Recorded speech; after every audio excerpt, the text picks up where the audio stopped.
Bonjour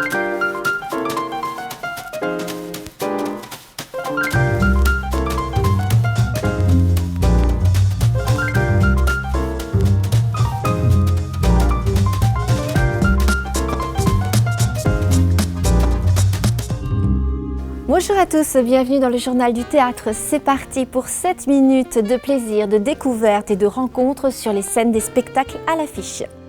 Nous découvrirons Charles Trenet dans un spectacle musical frais et coloré.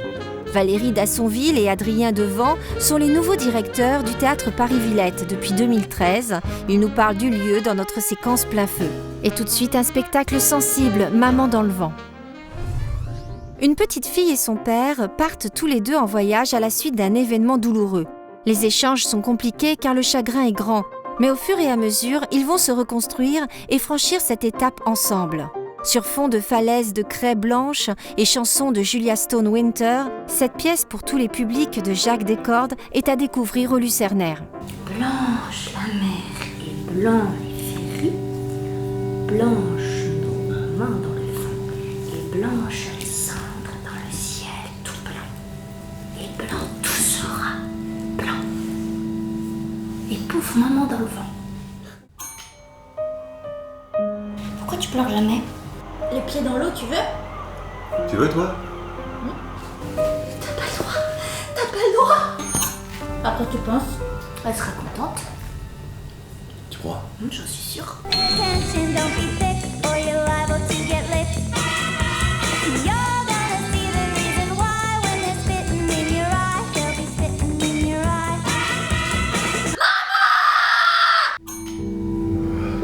À quoi tu rêves? Tu es le ciel, l'océan, tu es... L'herbe verte. Tu es... Un bonbon. fraise. Tagada. On rentre quand à la maison? Papa?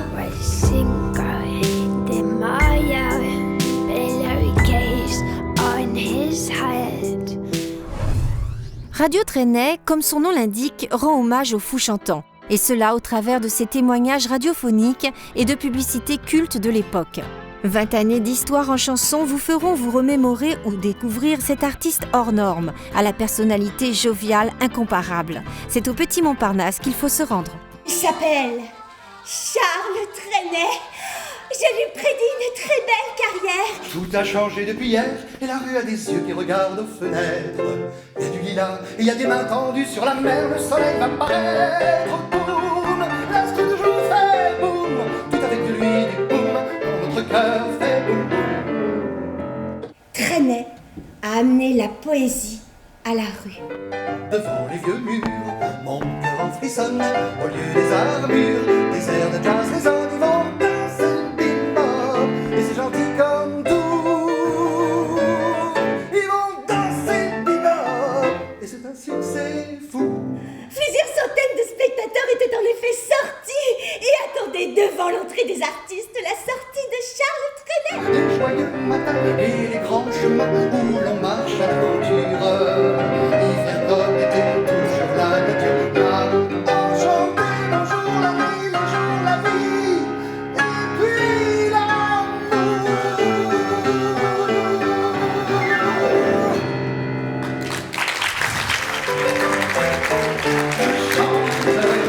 Je chante soir et matin, je chante sur mon chemin.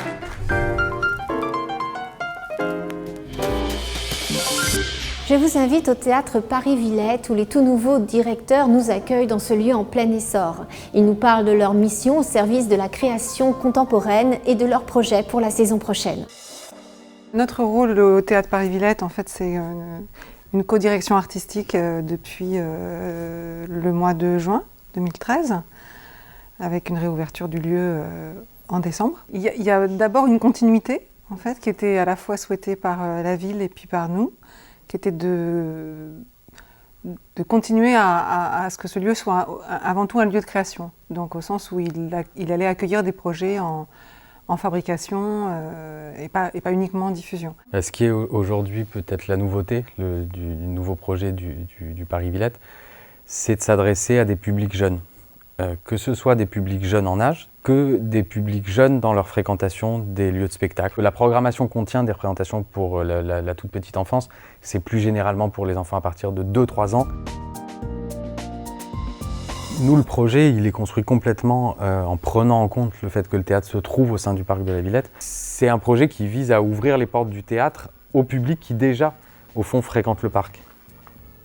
Sans compter les nombreuses collaborations que nous pouvons mener avec le parc.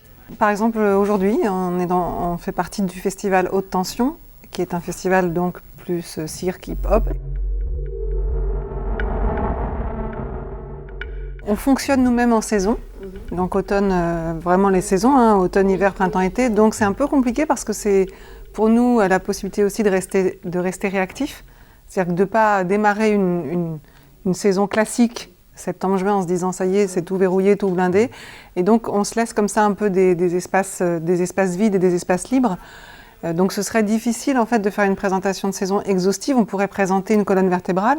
C'est l'intégralité du temps de printemps qui est consacré à l'accueil de jeunes équipes et de jeunes équipes en création. Nous, ce dont on a envie, c'est que l'action artistique ne soit pas juste des enjeux de sensibilisation qui soient plaqués sur des publics, même si ce sont des publics du territoire, mais que ça soit vraiment au mieux ajusté avec les thématiques de fond et de forme qui sont soulevées ou défendues ou travaillées ou cherchées par les équipes artistiques, aussi au mieux adaptées aux envies et au potentiel même de certaines équipes, et surtout d'être le plus en lien possible aussi avec le lieu en tant que maison théâtre, en tant que bâtiment.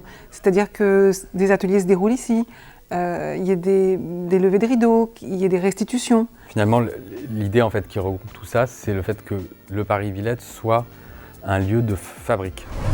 Et bien voilà, c'est la fin du journal du théâtre. On se retrouve très vite pour un prochain numéro. En attendant, on se quitte sur une citation de Jean-Claude Brialy aujourd'hui qui disait « Le théâtre et la vie peuvent parfois ne faire qu'un ». Allez, au revoir à tous et pendant ce temps-là, moi je cherche d'autres citations pour les prochains numéros.